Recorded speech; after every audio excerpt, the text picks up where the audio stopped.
is there. सदस्यगण, budget के बाद राज्यपाल अभिभाषण में आपको पर्याप्त अवसर दूंगा। मेरा आपसे निवेदन है, नहीं माननीय अखिलेश जी, आपने संसद की मर्यादा को आप बना के रखे हैं। कभी बजट भाषण के अंदर इस तरीके का नहीं हुआ, ये उचित नहीं है, ये उचित नहीं है।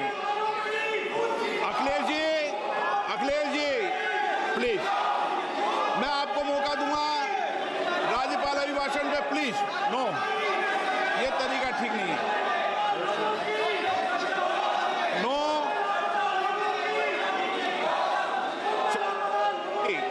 राज्यपाल अभिभाषण पर चर्चा होगी।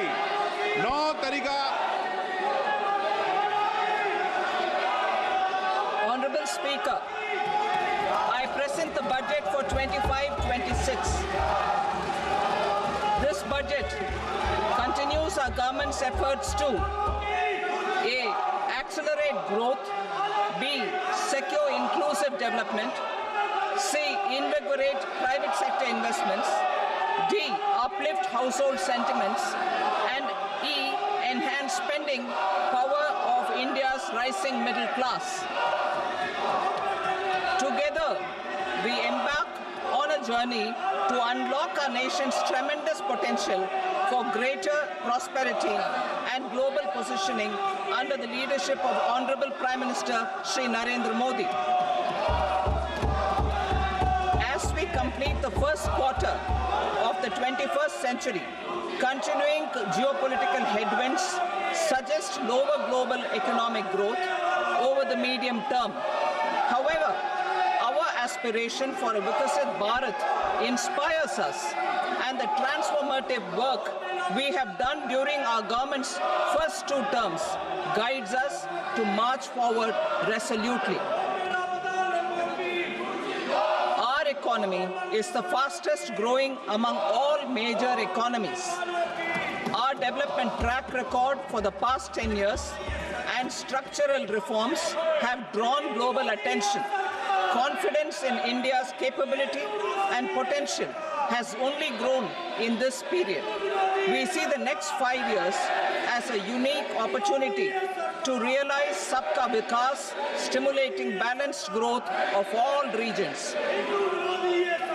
The great Telugu poet and playwright Gurujada Apparao had said, "Deshamante matti kadoy, deshamante manushuloy," meaning a country is not just its soil, a country is its people.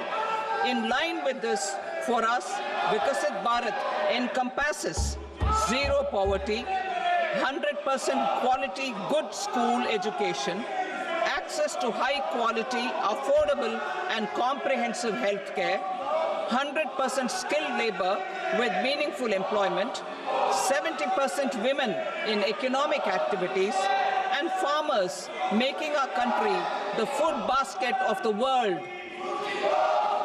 In this budget, the proposed development measures span 10 broad areas, focusing on Garib, youth, Annadata, and Nari, spurring agricultural growth and productivity, building rural prosperity and resilience, taking everyone together on an inclusive growth path, boosting manufacturing and furthering Make in India, supporting MSMEs, enabling employment-led development, investing in people, economy, and innovation, securing energy supplies, promoting exports, and nurturing innovation. For this journey of development, our 4 powerful engines are agriculture, MSME, investments, and exports. The fuel, our reforms, our guiding spirit, inclusivity, and the destination, Vikasit Bharat. This budget aims to initiate transformative reforms across 6 domains. During the first 5 years, these will augment our growth potential and global competitiveness. The domains are taxation, power sector, urban development, mining, financial sector, and regulatory reforms. Agriculture as the first engine. Now I move to specific proposals, beginning with agriculture as the first engine.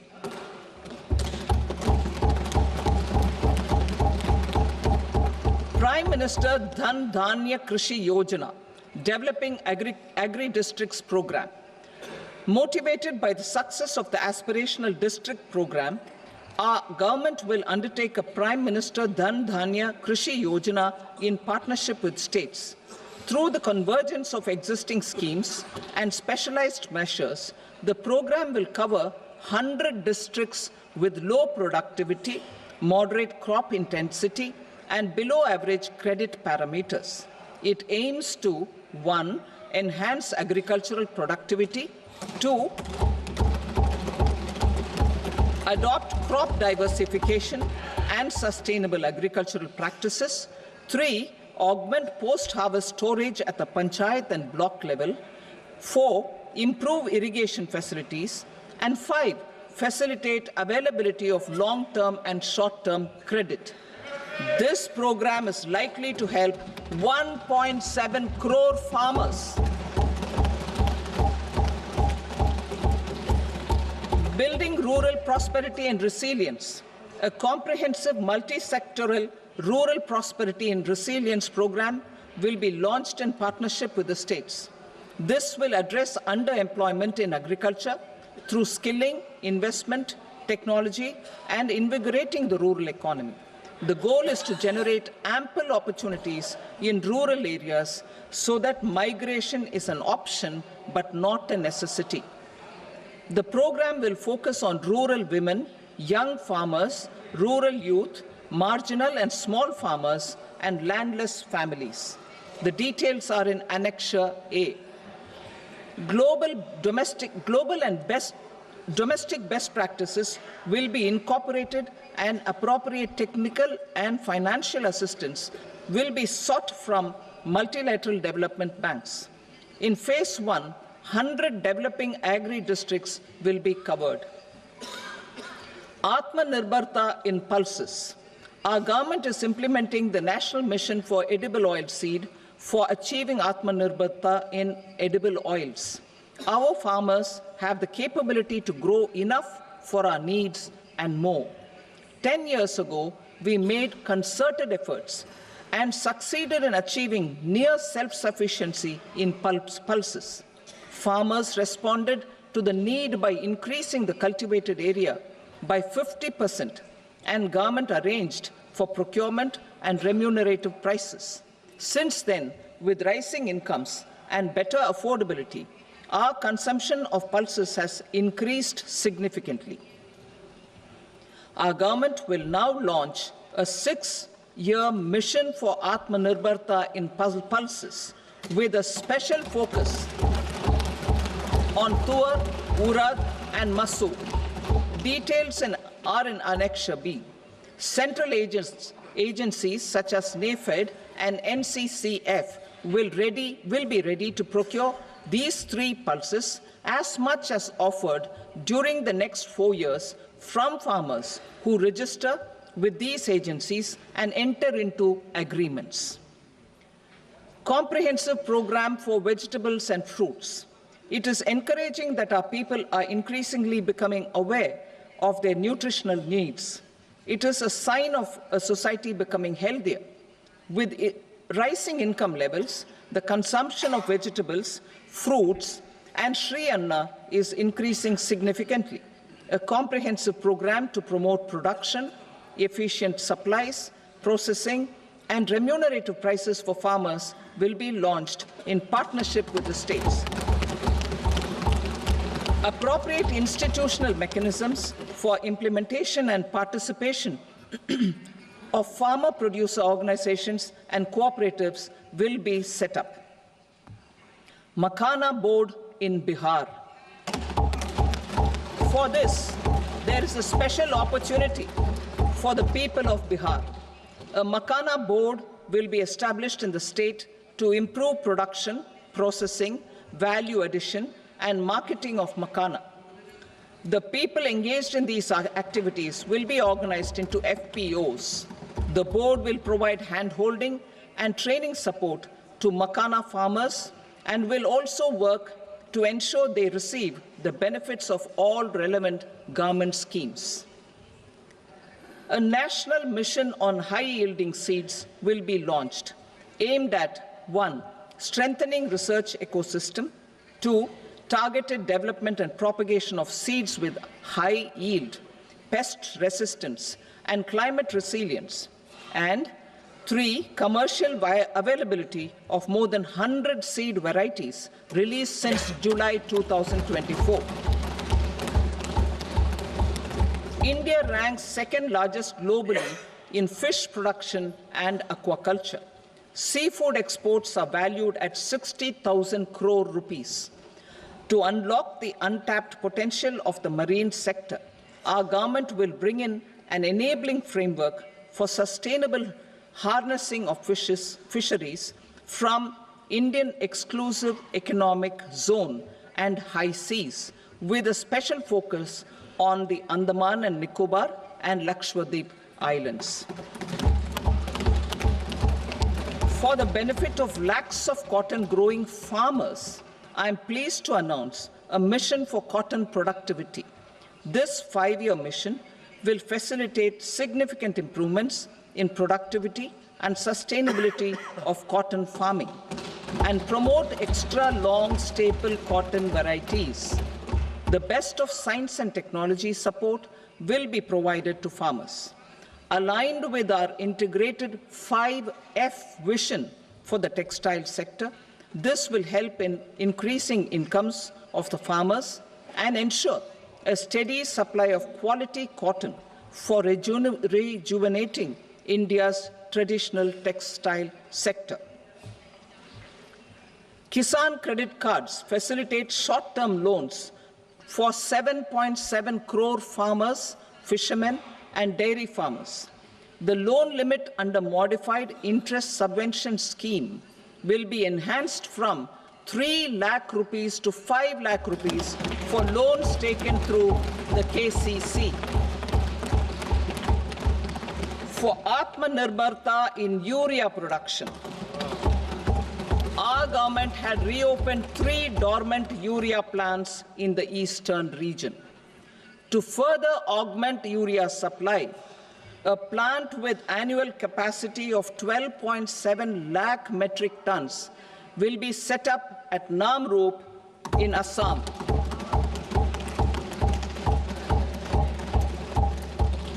India Post, with 1.5 lakh rural post offices, complemented by the India Post Payment Bank and a vast network of 2.4 lakh Dak Sevaks, will be repositioned to act as a catalyst for the rural economy. Details are at Annexure C. India Post will also be transformed as a large public logistics organization. This will meet the rising needs of Vishwakarmas, new entrepreneurs, women, self-help groups, MSMEs, and the large business organizations. Our government will provide support to NCDC for its lending operations for the cooperative sector. MSMEs as the second engine. Now I move to MSMEs as the second engine, which encompasses manufacturing and services with a focus on MSMEs numbering 5.7 crores. Currently, over 1 crore registered MSMEs, employing 7.5 crore people and generating 36% of our manufacturing, have come together to position India as a global manufacturing hub. With their quality products, these MSMEs are responsible for 45% of our exports. To help them achieve higher efficiencies of scale, technological upgradation, and better access to capital, the investment and turnover limits for classification of all MSMEs will be enhanced to 2.5 and 2 times respectively. This will give them the confidence to grow and generate employment for our youth. The details are given in Annexure D. To improve access to credit, the credit guarantee cover will be enhanced. First, for micro and small enterprises from 5 crore to 10 crore rupees, leading to additional credit of 1.5 lakh crores in the next 5 years. Second, for startups from 10 crore rupees to 20 crore rupees, with the guarantee fee being moderated to 1% for loans in 27 focus sectors which are important for Atmanirbhar Bharat. And for well-run exporter MSMEs, for term loans up to 20 crore rupees. Also for the micro enterprises, we will introduce customized credit cards with a 5 lakh rupee limit for micro enterprises registered on Udyam portal. In the first year, 10 lakh such cards will be issued. Fund of funds for startups. The alternate investment fund, AIFs, for startups have received commitments of more than 91,000 crores rupees. These are supported by the fund of funds set up with the Government of India's contribution of 10,000 crore rupees. Now, a new fund of funds with expanded scope and a fresh contribution of another 10,000 crore rupees will be set up. A new scheme will be launched for 5 lakh women, scheduled castes and scheduled tribes, first-time entrepreneurs. This will provide term loans up to 2 crore rupees during the next 5 years. The scheme will incorporate lessons from the successful Stand Up India scheme. Online capacity building for entrepreneurship and managerial skills will also be organized. Measures for labor-intensive sectors. To promote employment and entrepreneurship opportunities in labor-intensive sectors, our government will undertake specific policy and facilitation measures. To enhance the productivity, quality, and competitiveness of India's footwear and leather sector, a focused product scheme will be implemented. The scheme will support design capacity, component manufacturing, and machinery required for production of non-leather quality footwear, besides the support for leather footwear and products. The scheme is expected to facilitate employment for 22 lakh persons, generate over 4 lakh crore rupees, and exports of over 1.1 lakh crore rupees. Measures for the toys sector. Building on the National Action Plan for Toys, we will implement a scheme to make India a global hub for toys. The scheme will focus on development of clusters, skills, and a manufacturing ecosystem that will create high-quality, unique, innovative, and sustainable toys that will represent the Made in India brand. Support for food processing. In line with our commitment towards Purvodaya, we will establish a National Institute of Food Technology, Entrepreneurship and Management in Bihar.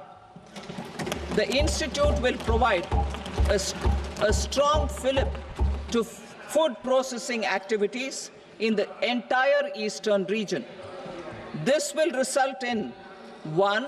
Enhanced income for the farmers through value addition to their produce, and 2. Skilling entrepreneurship and employment opportunities for the youth. Manufacturing mission, furthering Make in India.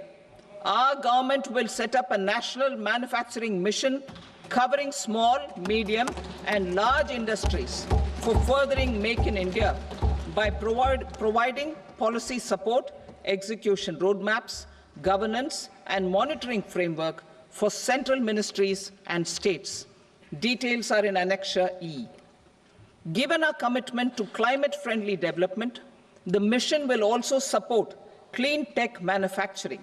This will aim to improve domestic value addition and build our ecosystem for solar PV cells, EV batteries, motors and controllers, electrolyzers, wind turbines, very high voltage transmission equipment, and grid-scale batteries.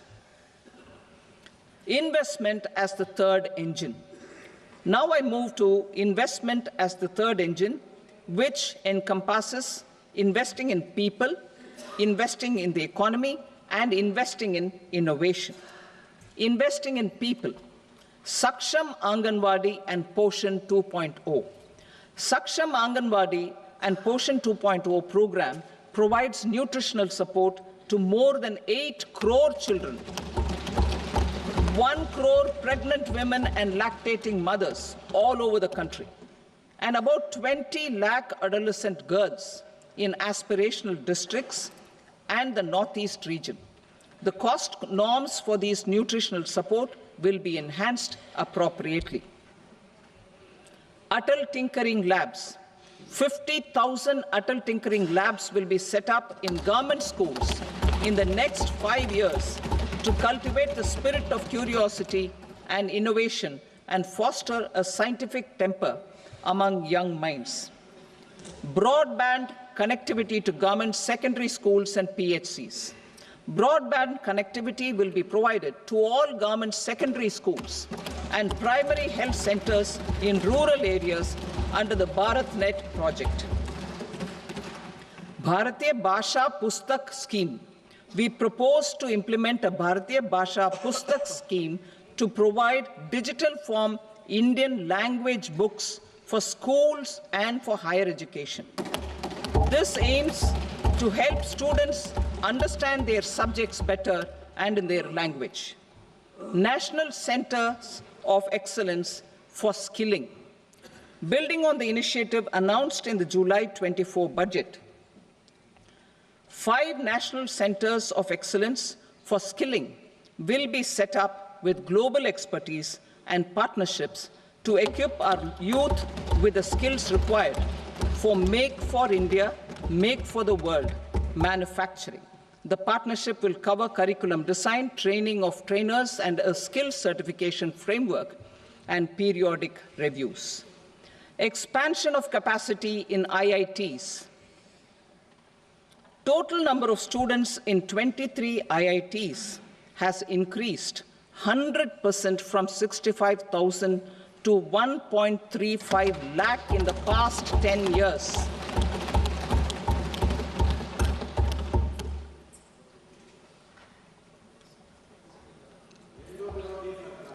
Additional infrastructure will be created in the 5 IITs started after 2014 to facilitate education for 6,500 more students. Hostel and other infrastructure capacity at IIT Patna will also be expanded.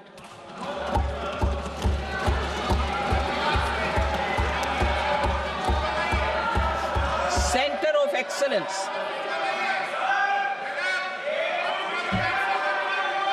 Center of Excellence in AI for Education. I had announced 3 centers of excellence in artificial intelligence for agriculture, health, and sustainable cities in 2023. Now a center of excellence in artificial intelligence for education will be set up with a total outlay of 500 crores. Expansion of medical education. Our government has added almost 1.1 lakh undergraduate and postgraduate medical education seats in 10 years, an increase of 130%. In the next year, 10,000 additional seats will be added in medical colleges and hospitals towards the goal of adding 75,000 seats in the next 5 years. Daycare cancer centers in all district hospitals. Our government will facilitate setting up of daycare cancer centers in all district hospitals in the next 3 years. 200 centers will be established in 25-26 itself. Strengthening urban livelihoods. Our government has been giving priority to assisting urban poor and vulnerable groups. A scheme for socio-economic upliftment of urban workers will be implemented to help them improve their incomes, have sustainable livelihoods, and a better quality of life. PM Swanidhi scheme has benefited more than 68 lakh street vendors, giving them respite from high-interest informal sector loans. Building on this success, the scheme will be revamped with enhanced loans from banks, UPI-linked credit cards with 30,000 rupees limit, and capacity building support.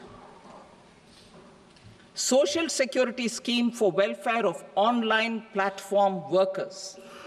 Gig workers of online platforms provide great dynamism to the new age services economy. Recognizing their contribution, our government will arrange for their identity cards and registration on the e-Shram portal. They will be provided health care under PM Jan Arogya Yojana. This measure is likely to assist nearly 1 crore gig workers.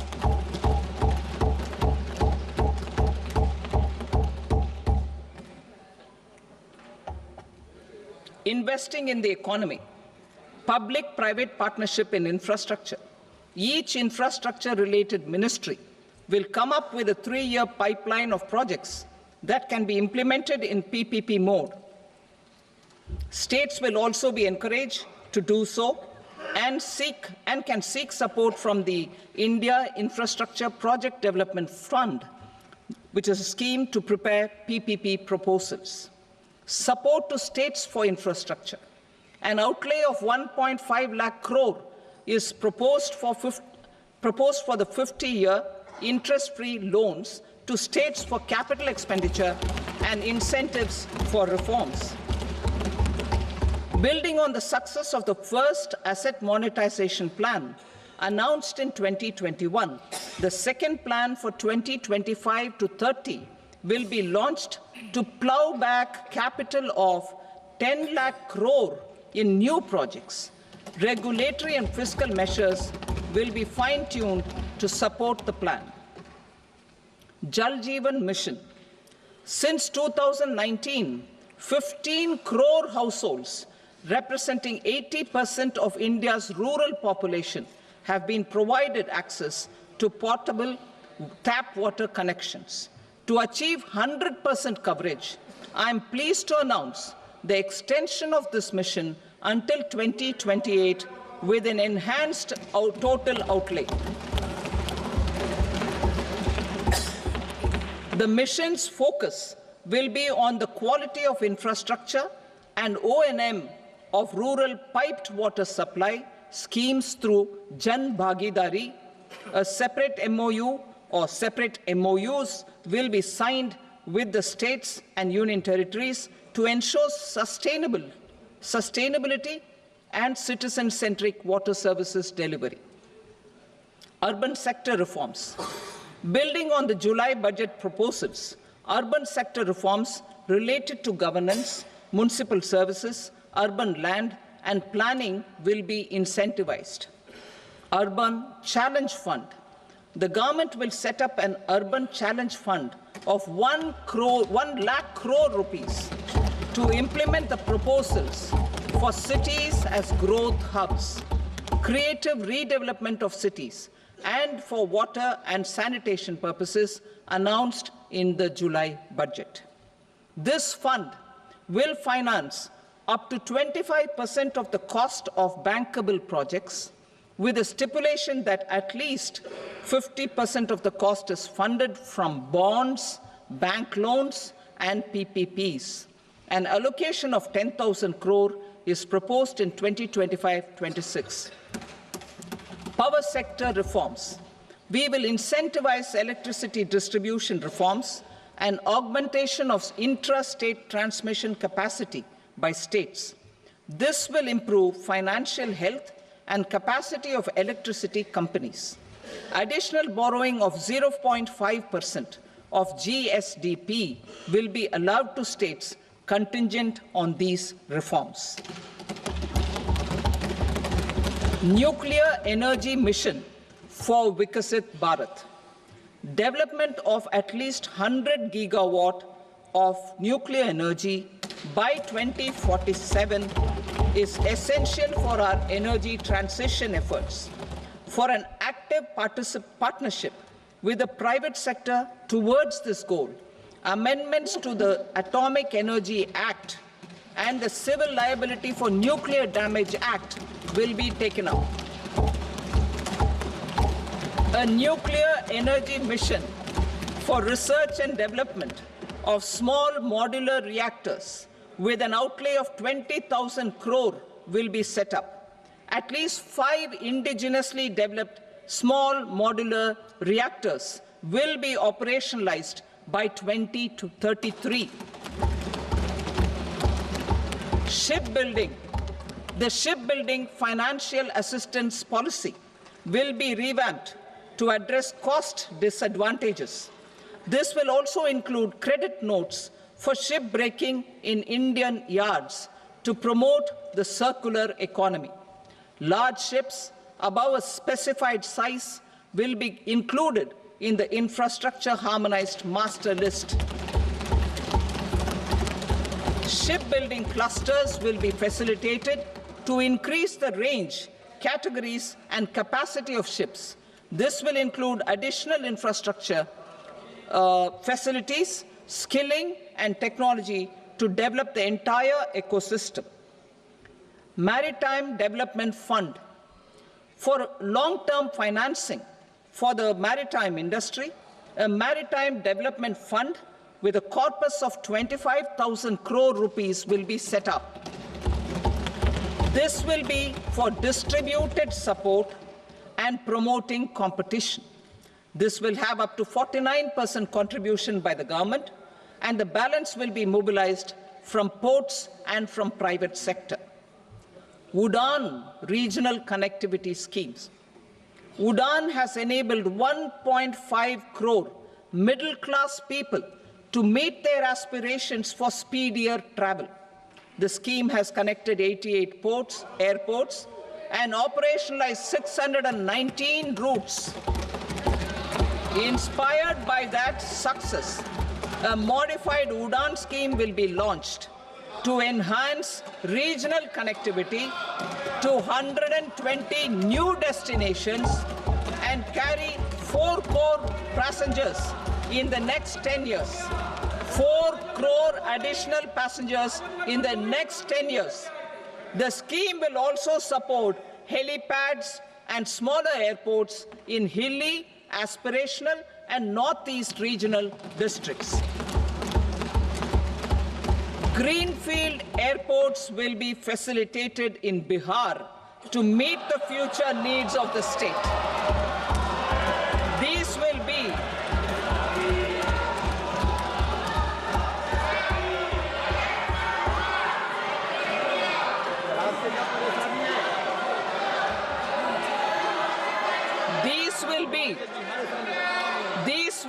in addition to the expansion of the capacity of Patna Airport and a brownfield airport in Beta.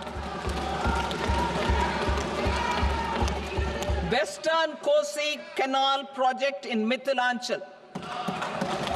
Financial support will be provided for the Western Kosi Canal ERM project, benefiting a large number of farmers, cultivating over 50,000 hectares of land in the Mithilanchal region of Bihar. Mining sector reforms. Mining sector reforms, including those for minor minerals, will be encouraged through sharing of best practices and institutions of a state mining index. A policy for recovery of critical minerals from tailings will be brought out. Under the special window for affordable and mid-income housing, SWAMI, 50,000 dwelling units in stressed housing projects have been completed and keys handed over to home buyers. Another 40,000 units will be completed in 2025, further helping middle-class families who are paying EMIs on loans taken for apartments while also paying rent for their current dwellings. Building on this success, Swami Fund 2 will be established as a blended finance facility with contribution from the government, banks and private investors. This fund of 15,000 crore rupees will aim for expeditious completion of another 1 lakh units. PM Gati Shakti data for private sector. For furthering PPPs and assisting the private sector in project planning, access to relevant data and maps from the PM Gati Shakti portal will be provided. Tourism for employment-led growth. Top 50 tourist destination sites in the country will be developed in partnership with states through a challenge mode. Land for building key infrastructure will have to be provided by the states. Hotels in these destinations will be included in the infrastructure harmonized list. The following measures will be taken for facilitating employment-led growth: organizing intensive skill development programs for our youth, including in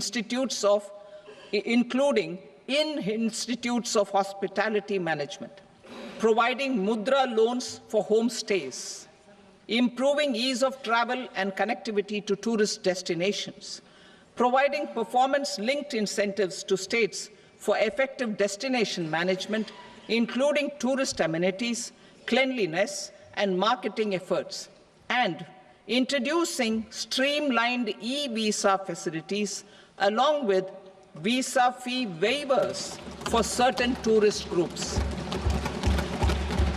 Continuing with the emphasis on places of spiritual and religious significance, in the July budget, there will be a special focus on destinations related to the life and times of Lord Buddha.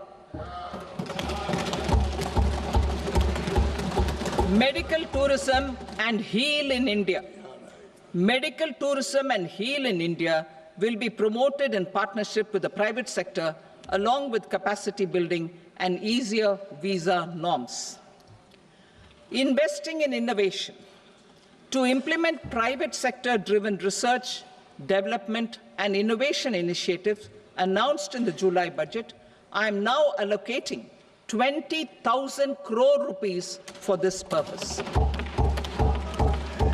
A deep tech fund of funds will also be explored to catalyze the next generation startups as a part of this initiative. In the next 5 years, under the PM Research Fellowship Scheme, we will provide 10,000 fellowships for technological research in IITs and IISc with enhanced financial support. The second gene bank with 10 lakh germplasm lines will be set up for future food and nutritional security. This will provide conservation support to both public and private sectors for genetic resources. We will start a national geospatial mission to develop foundational geospatial infrastructure and data. Using PM Gati Shakti, this mission will facilitate modernization of land records, urban planning, and design of infrastructure projects. A Gyan Bharatam mission for survey, documentation, and conservation of our manuscript heritage with academic institutions, museums, libraries, and private collectors will be undertaken to cover more than 1 crore manuscripts. We will set up a national digital repository of Indian knowledge systems for knowledge sharing. Now I move to exports as the fourth engine. We will set up an export promotion mission with sectoral and ministerial targets. driven jointly by the Ministries of Commerce, MSME, and Finance. It will facilitate easy access to export credit, cross-border factoring support, support to MSMEs to tackle non-tariff measures in overseas markets.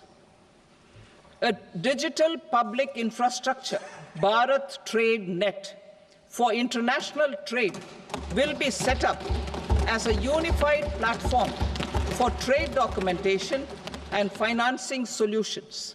This will complement the Unified Logistics Interface platform. The BTN will be aligned with international practices. Support will be provided to develop domestic manufacturing capacities for our economy's integration with global supply chains. Sectors will be identified based on objective criteria. Facilitation groups with participation of senior officers and industry representatives will be formed for select products and supply chains. Through this, there are huge opportunities related to Industry 4.0, which needs high skills and talent. Our youth have both. Our government will support the domestic electronic equipment industry to leverage this opportunity for the benefit of our youth.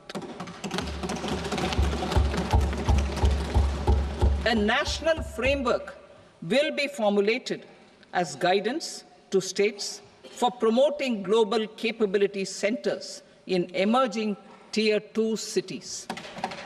This will suggest measures for enhancing availability of talent and infrastructure, building bylaw reforms, and mechanisms for collaboration with industry.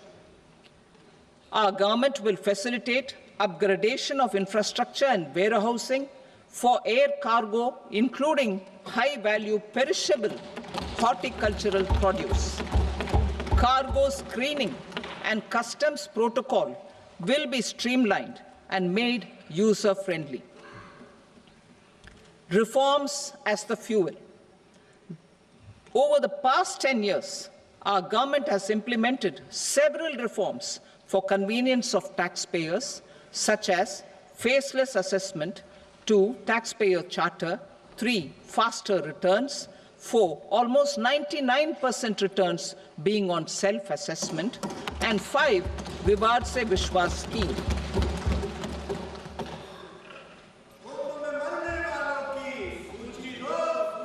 Continuing these efforts, I reaffirm the commitment of the Tax Department to trust first, scrutinize later.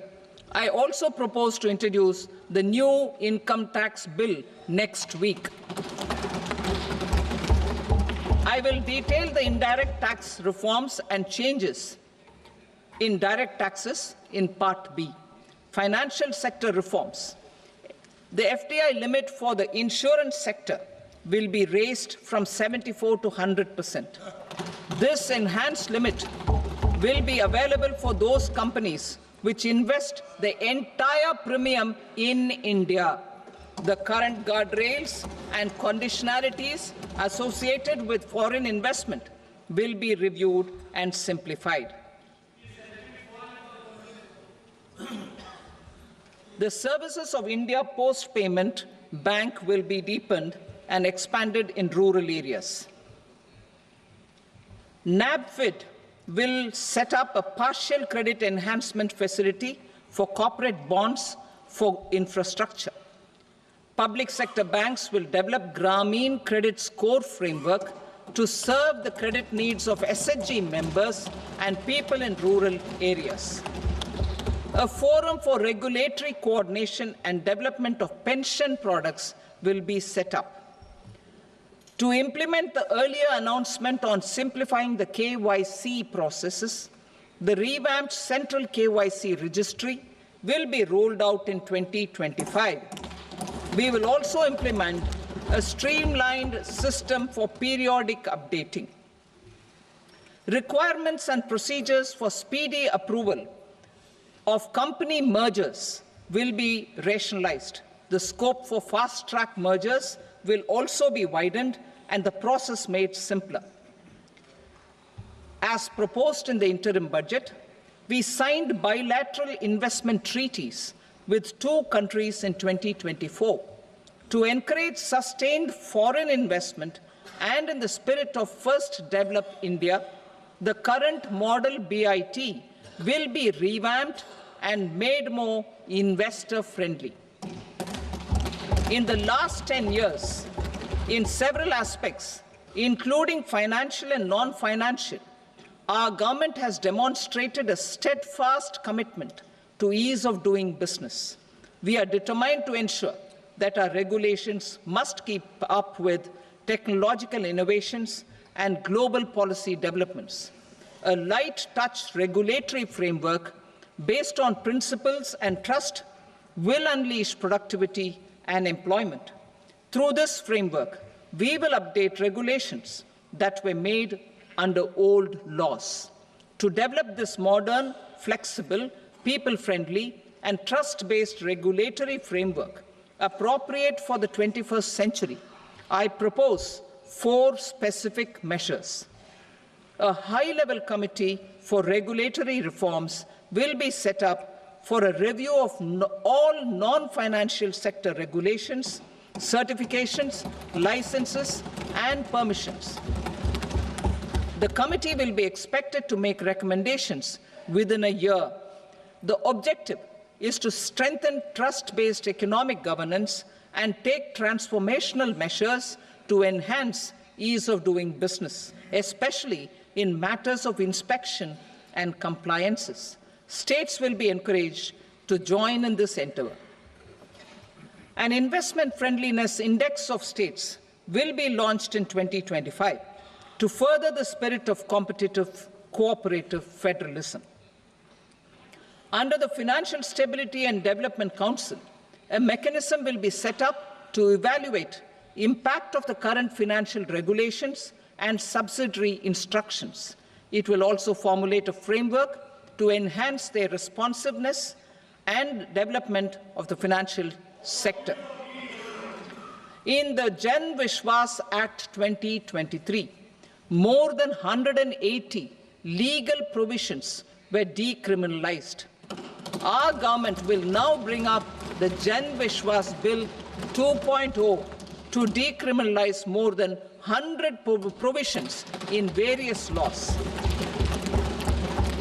I now move to fiscal policy. In the July budget, I had committed to staying the course for fiscal consolidation. Our endeavor will be to keep the fiscal deficit each year such that central government debt remains on a declining path as a percentage of the GDP. The roadmap for the next 6 years has been detailed in the FRBM statement. Revised estimates for 2024-25. The revised estimate of the total receipts other than borrowings is 31.47 lakh crore rupees, of which the net tax receipts are 25.57 lakh crore rupees. The revised estimate of the total expenditure is 47.16 lakh crore rupees, of which the capital expenditure is about 10.18 lakh crore rupees. The revised estimate of the fiscal deficit is 4.8% of the GDP. Budget estimates for 25-26. Coming to 25-26, the total receipts other than borrowings and total expenditure are estimated at 34.96 lakh crore rupees and 50.65 lakh crore rupees respectively. The net tax receipts are estimated at 28.37 lakh crore rupees. The fiscal deficit is estimated to be 4.4% of GDP.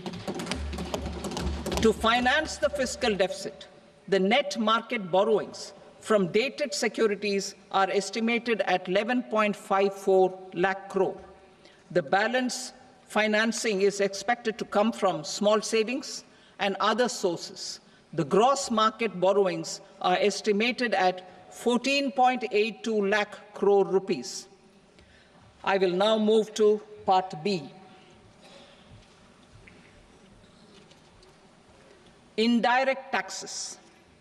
My proposals relating to customs aim to rationalize tariff structure and address duty inversion. These will also support domestic manufacturing and value addition, promote exports, facilitate trade, and provide relief to common people. Rationalization of customs tariff structure for industrial goods. As a part of comprehensive review of customs rate structure announced in July 2024 budget, I propose to 1. Remove 7 tariff rates. This is over and above the 7 tariff rates removed in 23-24 budget. After this, there will be only 8 remaining tariff rates, including 0 rate. 2. Apply appropriate cess to broadly maintain effective duty incidence, except on a few items where such incidence will reduce marginally. 3. Levy not more than 1 cess or surcharge.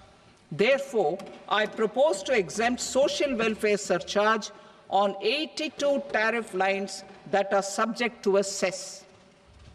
I shall now take up sector-specific proposals. To provide relief to patients, particularly those suffering from cancer, rare diseases, and other severe chronic diseases, I propose to add 36 life-saving drugs and medicines to the list of medicines fully exempted from basic custom duty.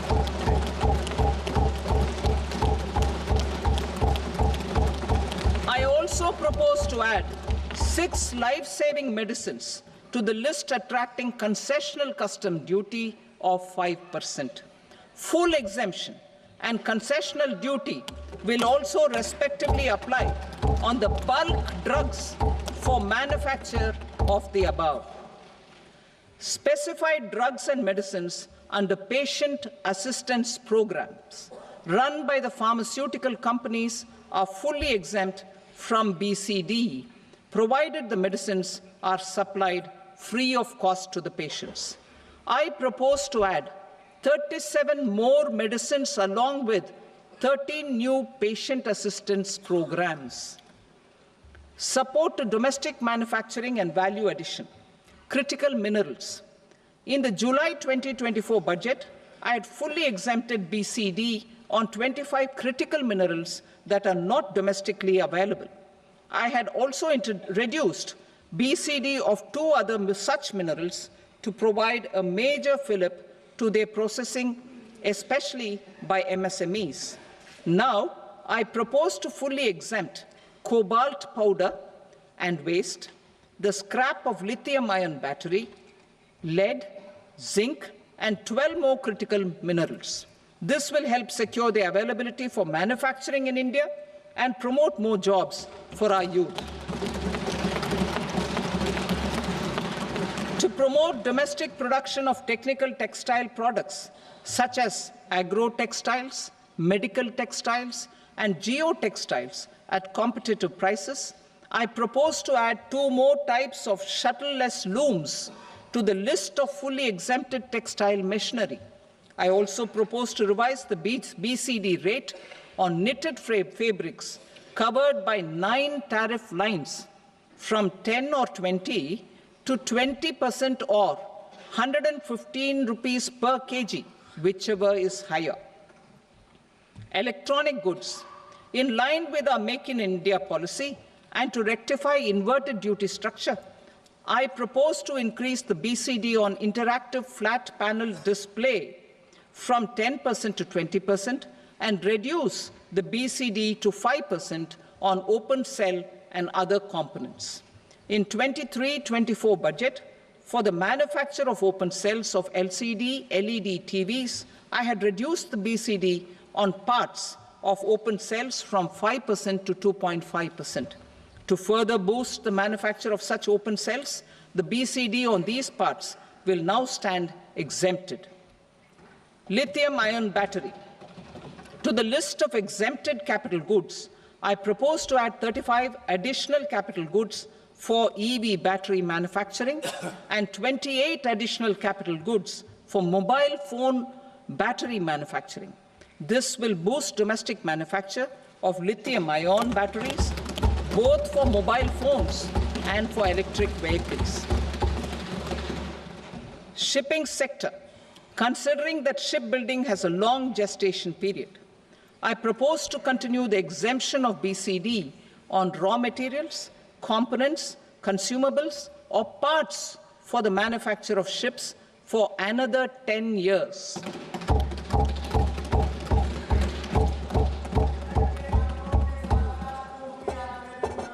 I also propose the same dispensation for shipbreaking to make it more competitive. Telecommunication. To prevent classification disputes, I propose to reduce the BCD from 20% to 10% on carrier-grade Ethernet switches to make it at par with non-carrier-grade Ethernet switches. Export promotion. To facilitate exports of handicrafts, I propose to extend the time period for export from 6 months to 1 year, further extendable by another 3 months if required. I also propose to add 9 items to the list of duty-free inputs. Leather sector. I propose to fully exempt BCD on wet blue leather to facilitate imports for domestic value addition and employment. I also propose to exempt crust leather from 20% export duty to facilitate exports by small tanners. Marine products. To enhance India's competitiveness in the global seafood market, I propose to reduce BCD from 30% to 5% on frozen fish paste, surimi, for manufacture and export of its analog products. I also propose to reduce BCD from 15% to 5% on fish hydrolysates for manufacture of fish and shrimp feed. In July 2024 budget, to promote development of domestic MROs for aircraft and ships, I had extended the time limit for export of foreign origin goods that were imported for repairs from 6 months to 1 year and further extendable by 1 year. I now propose to extend the same dispensation for railway goods. Time limit for provisional assessment. Presently, the Customs Act 1962 does not provide any time limit to finalize provisional assessments, leading to uncertainty and cost to trade. As a measure of promoting ease of doing business, I propose to fix a time limit of 2 years, extendable by a year, for finalizing the provisional assessment. I propose to introduce a new provision that will enable importers or exporters, after clearance of goods, to voluntarily declare material facts and pay duty with interest but without penalty. This will incentivize voluntary compliance. However, this will not apply in cases where department has already initiated audit or investigation proceedings. For industry to better plan their imports, I propose to extend the time limit for the end use of imported inputs in the relevant rules from 6 months to 1 year. This will provide operational flexibility in view of cost and uncertainty of supply. Further, such importers will now have to file only quarterly statements instead of a monthly statement.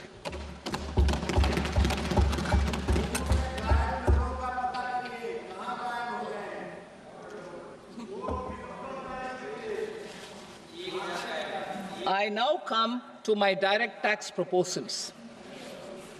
In Part A, I have briefly underlined taxation reforms as one of key reforms to realize our vision of Vikasit Bharat. In respect of criminal law, our government had earlier ushered in Bharatiya Nyaya Sanhita, replacing Bharatiya Danda Sanhita.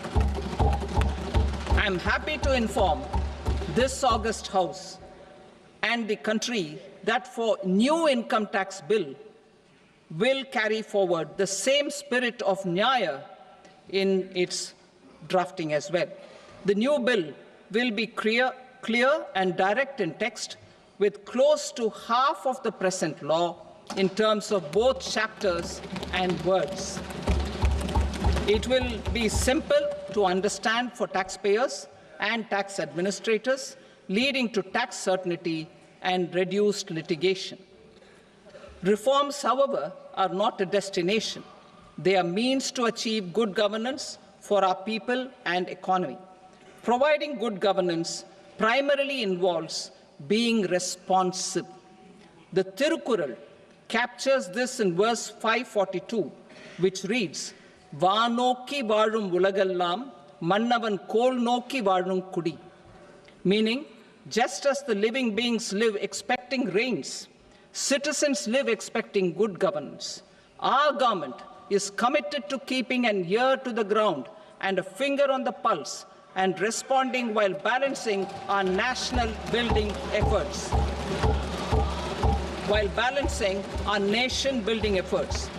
The following measures will detail just how our government will, under the guidance of PM Modi, has taken steps to understand and address. I repeat that sentence, sir. The following measures will detail just how our government, under the guidance of PM Modi, has taken steps to understand and address the needs voiced by our citizens. My tax proposals are guided by this spirit. The objectives of my proposals are as follows. Personal income tax reforms with special focus on middle class. Rationalization of TDS and TCS for easing difficulties. Encouraging voluntary compliance. Reducing compliance burden. Ease of doing business, employment and investment. I will come to my proposal on personal income tax towards the end. TDS and TCS, rationalization for easing difficulties. I propose to rationalize tax deduction at source, TDS, by reducing the number of rates and thresholds above which TDS is deducted. Further, threshold amounts for tax deduction will be increased for better clarity and uniformity. The limit for tax deduction on interest for senior citizens is being doubled from the present 50,000 rupees to 1 lakh rupees. Similarly, the annual limit of 2.40 lakh rupees for TDS on rent is being increased to 6 lakh rupees. This will reduce the number of transactions liable to TDS, thus benefiting small taxpayers receiving small payments. The threshold to collect tax at source, the TCS, on remittances under RBI's liberalized remittance scheme, the LRS, is proposed to be increased from 7 lakh to 10 lakhs. I also propose to remove TCS on remittances for education purposes, where such remittances is out of a loan taken from a specified financial institution. Both TDS and TCS are being applied on any transaction related to sale of goods. To prevent such compliance difficulties, I propose to omit the TCS. I also propose that the provisions of the higher TDS deduction will now apply only in non-PAN cases. In July 2024, the delay for payment of TDS up to the due date of filing statement was decriminalized. I propose to provide the same relaxation to TCS provisions as well. The government under the leadership of Prime Minister Modi believes in Sabka Saath, Sabka Vikas, Sabka Vishwas and Sabka Prayas. In line with this, we brought in updated return facility in 2022 for voluntary compliance by taxpayers who had omitted to report their correct income. Our trust in taxpayers was proved right. Nearly 90 lakh taxpayers voluntarily updated their incomes by paying additional tax. Taking this trust further, I now propose to extend the time limit to file updated returns for any assessment year from the current limit of 2 years to 4 years. I propose to reduce the compliance burden for small charitable trusts and institutions by increasing their period of registration from 5 years to 10 years. It is also proposed that disproportionate consequences do not arise for minor defaults, such as incomplete applications filed by charitable entities. Presently, taxpayers can claim the annual value of self-occupied properties as nil only on the fulfillment of certain conditions. Considering the difficulties faced by taxpayers, it is proposed to allow the benefit of 2 such self-occupied properties without any condition. To streamline the process of transfer pricing and to provide an alternative to yearly examination, I propose to introduce a scheme for determining arm's length price of international transaction for a block period of 3 years. This will be in line with global best practices. With a view to reduce litigation and provide certainty in international taxation, the scope of safe harbor rules is being expanded. A number of senior and very senior citizens have very old national savings schemes accounts. As interest is no longer payable on such accounts, I propose to exempt withdrawals made from NSS by individuals on or after 29th August 2024. I am also proposing to allow similar treatment to NPS Vatsalya accounts as is available to normal NPS accounts subject to overall limits.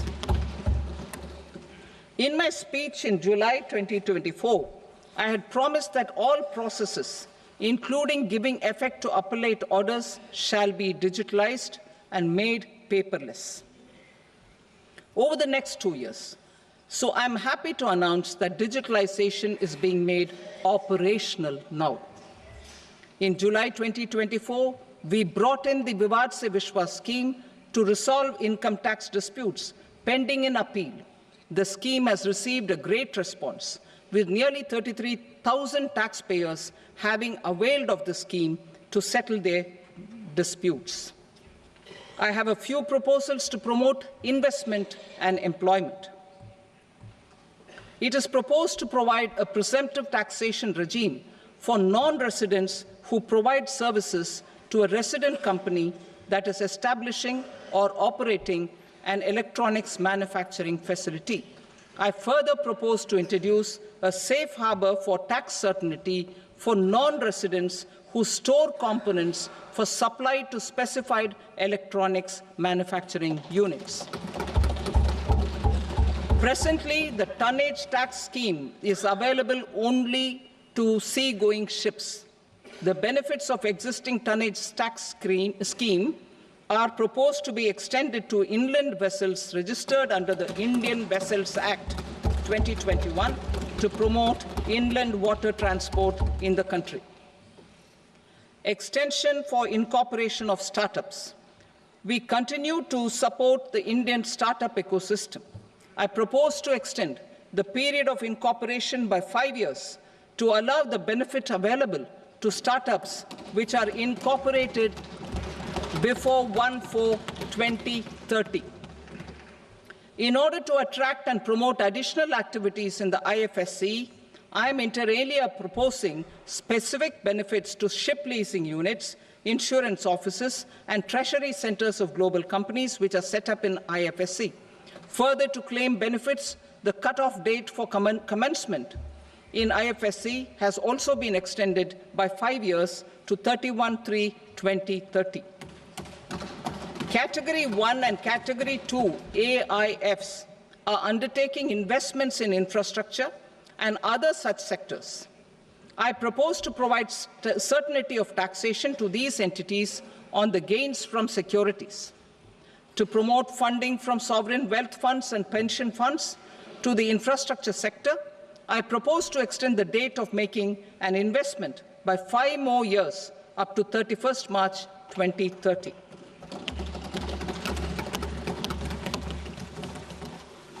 Personal income tax reforms with special focus on middle class. Democracy, demography, and demand are the key support pillars in our journey towards Vikasit Bharat. The middle class provides strength for India's growth. This government, under the leadership of Prime Minister Modi, has always believed in the admirable energy and ability of the middle class in nation building. In recognition of their contribution,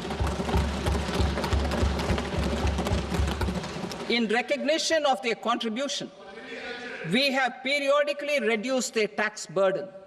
Right after 2014, the nil tax slab was raised to 2.5 lakhs of rupees, which was further raised to 5 lakh rupees in 2019 and to 7 lakh rupees in 2023. This is reflective of our government's trust on the middle class taxpayers. I am now happy to announce that there will be no income tax payable up to income of 12 lakh rupees.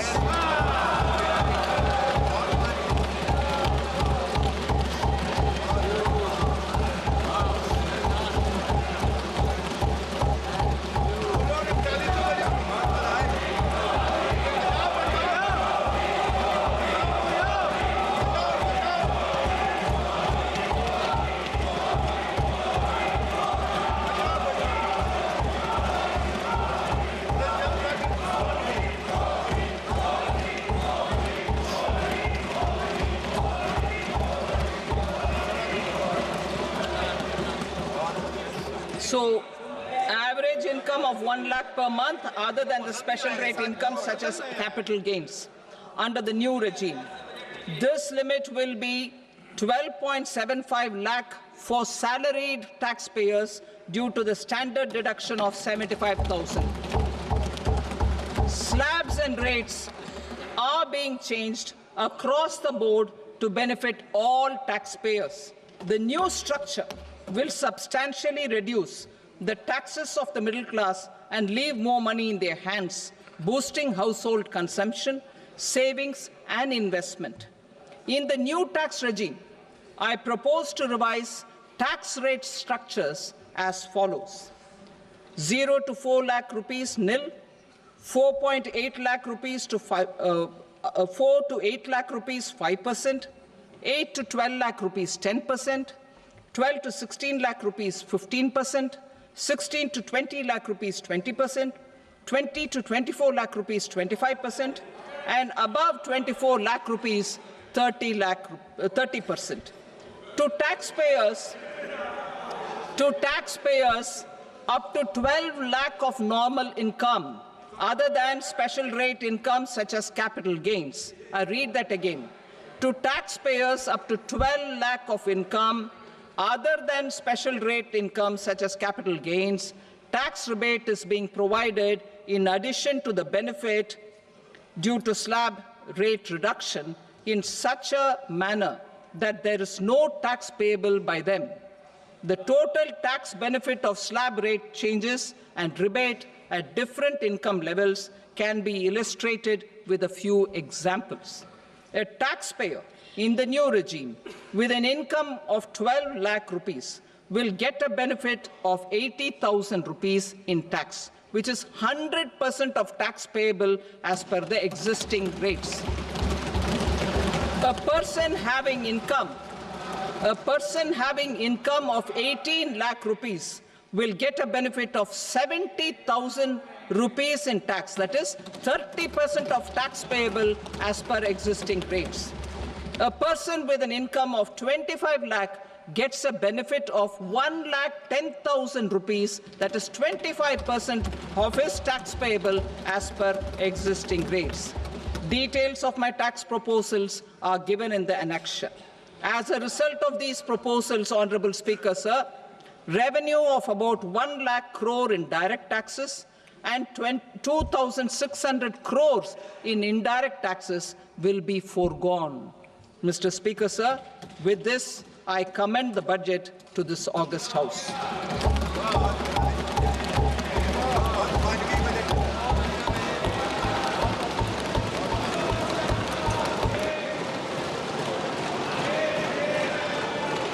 Item number 2, Srimati Nirmala Sitharaman.